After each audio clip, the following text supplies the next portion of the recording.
Bismillahirrahmanirrahim. Sinqeriteti gjatë leximit.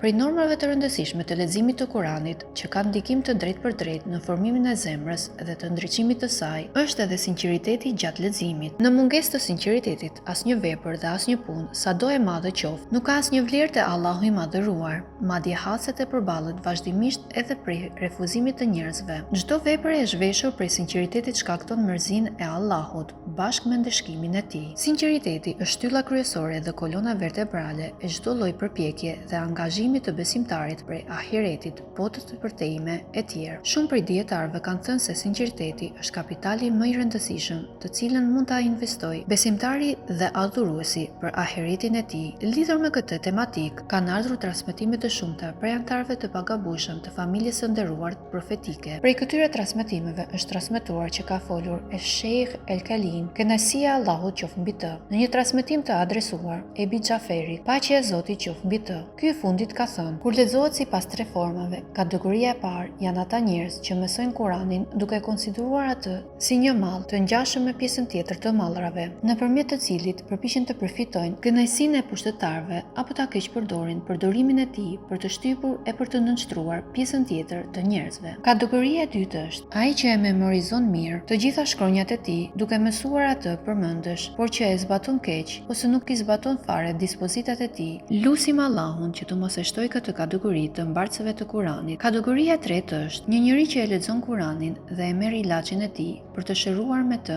sëmundjet e zemrës. Një njeri që e kalon natën me leximin e Kuranit, e mbush ditën me ëmbëlsinë e tij, e lexon atë në xhamitë e ndryshme, ngrihet prej shtratit të tij duke e kujtuar dhe duke e lexuar atë. Kjo është ajo kategori njerëzish për shkak të të cilëve Allahu i madhëruar nuk e nis ndëshkimin e tij. Dhe bashkë me të fatkeqësi, këta janë njerëzit prania të cilëve ju mbron ju prej armiqve tuaj. Këta janë njerëzit për hatër të cilëve Allahu i madhëruar e zbret ujin e pastër dhe të kulluar prej qiellit. Betohem në Allahun se në mesin e lexuesve të Kuranit, këta njerëz janë si baruti i kuq. Për sa i përket transmetimit të lidhur me ndëshkimin, na vjen një i tillë i adresuar nga Ebu Abdillahi, paqja e Zotit qoftë mbi të, i cili transmetohet prej babait të tij, paqja e Zotit qoftë mbi të, i cili transmeton prej baballarëve të tij, paqja e Zotit qoftë mbi të gjithë ata. Ai që e përdor leximin e Kuranit për qëllim përfitimi, fytyra e tij në ditën e gjykimit do të jetë vetëm kocka, tërësisht të zhveshur prej mishit. Në një tjetër transmetim adresuar profetit të nderuar, paqja e bekatia e Allahut qoftë mbi të dhe mbi familjen e tij të nderuar, lexojmë: ai që e mëson Kuranin dhe nuk vepron sipas udhëzimeve të tij, pasi të jetë ndikuar prej bukurive joshse të kësaj bote, e fton mërzinë e Allahut dhe ndëshkimin e tij, madje i bën ato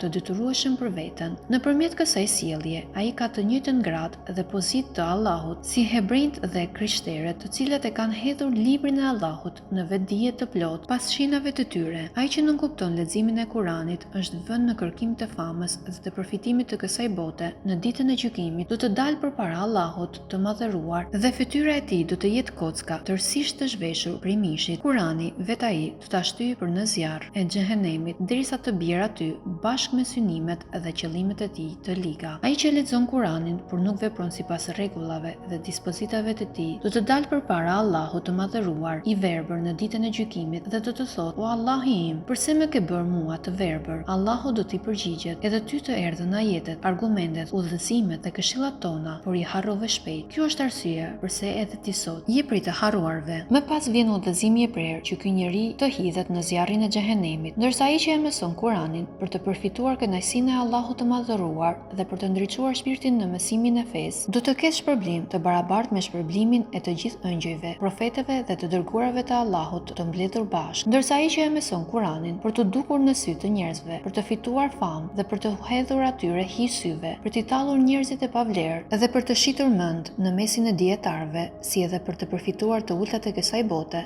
Allahu do t'ia shkërmoj kockat ditët e gjykimit dhe nuk do ta ketë në zjarrin e xhenemit ndërshkim më të madh për të. Kjo zemëratë e madhe e Allahut për qëllimit të tyre të ulët do të bëhet shkak që ata të prekin dhe të vuajnë mbi lëkurën e tyre të brisht, lloje të tmerrshme dhe të padurueshme të ndëshkimit në zjarrin e xhehenemit. Ndërsa ai që e mëson Kuranin me modesti e për ulje, ja mëson atë robëve të tjerë të Allahut dhe nuk ka në zemrën e tij asnjë qëllim tjetër përveç se kënaqësinë e Allahut dhe çdo gjendet prej shpërblimit të tij, do të ketë një përfundim të atill që askush prej banorëve të xhenetit nuk do të jetë më vepërmirë se ai nuk do të ketë një shpërblim më të madh se ai. Nuk do të ketë në xhenet një pozitë më të lartë se pozita e tij. Të gjithë pozitat e larta, shpërblimet, marramëndse dhe mirësitë e xhenetit do të vihen në shërbim të tij dhe atij do t'i jepet prej secilit prej shpërblimeve, ai ka dhe pjesa më e madhe.